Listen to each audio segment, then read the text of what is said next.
Bus route personalities, chaotic, quiet, and everything in between in Vancouver. In Vancouver, buses do more than move people from one neighborhood to another. They carry moods. Every regular transit rider knows this. Before you even tap your compass card, you can feel what kind of trip you're about to have. Some routes arrive like organized storms, packed shoulder to shoulder, backpacks swinging, conversations layered over music leaking from headphones. Others feel almost sacred, quiet enough to hear the turn signal click or the rain hitting the windows. By 2026, the idea that bus routes have personalities has become less of a joke and more of a shared civic truth. On TikTok, Instagram Reels, and Reddit threads across Metro Vancouver, locals compare routes the way people compare neighborhoods or coffee shops. The 99, chaos; the 257, calm; the R4, competitive; the 240, depends on the weather. The bus isn't just transportation anymore. It's social theater. The undisputed star of Vancouver bus personality discourse remains the 99 B line. Connecting University of British Columbia with commercial Broadway station, the 99 has long carried a reputation for being fast, crowded, loud, unpredictable, and weirdly efficient all at once. TransLink reports it remains one of the busiest bus corridors in the region, moving tens of thousands of riders on weekdays. If Vancouver had a main character bus route, it would probably be the 99. Step on during the school year and you'll find students half awake with iced coffees, healthcare workers ending overnight shifts, tourists accidentally riding too far west, and someone in the back explaining cryptocurrency far louder than necessary. Reddit users regularly describe it as crowded but iconic, with many calling it the most accurate representation of the city itself. Diverse, fast-moving, slightly stressed, and never fully silent.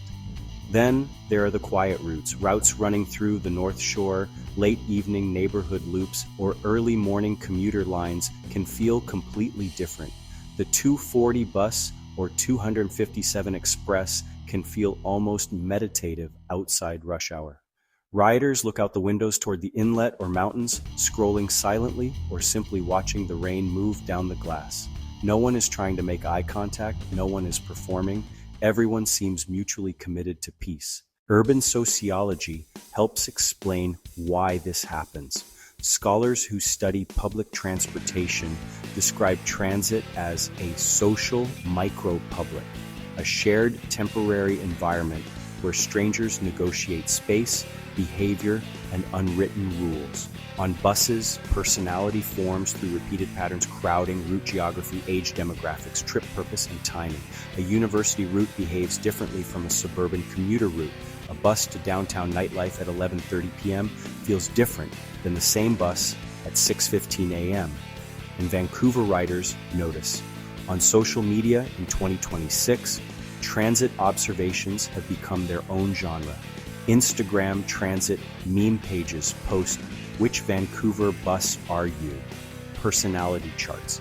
TikTok creators film mini documentaries ranking the most peaceful buses in Metro Vancouver versus routes where absolutely anything can happen.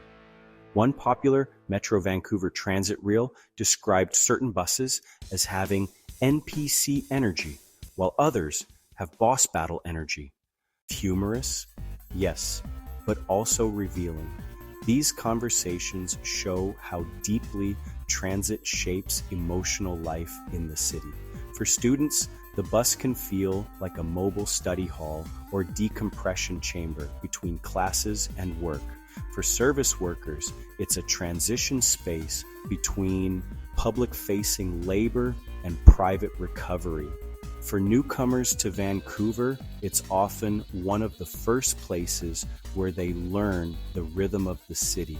When people line up, when they don't, who thanks the driver, who exits through the back. Even etiquette becomes part of route personality. Recent transit conversations in Vancouver have focused heavily on noise, speakerphone use, crowding etiquette, backpack placement, and whether people should move down the aisle. Online debates around quiet bus culture intensified in early 2026 as riders discussed changing expectations around shared public space. And maybe that's why people care so much, because buses are one of the last places in city life where strangers are still forced to exist together without algorithmic filtering. No curated feed, no invite list, no membership fee, just whoever happens to be heading in the same direction.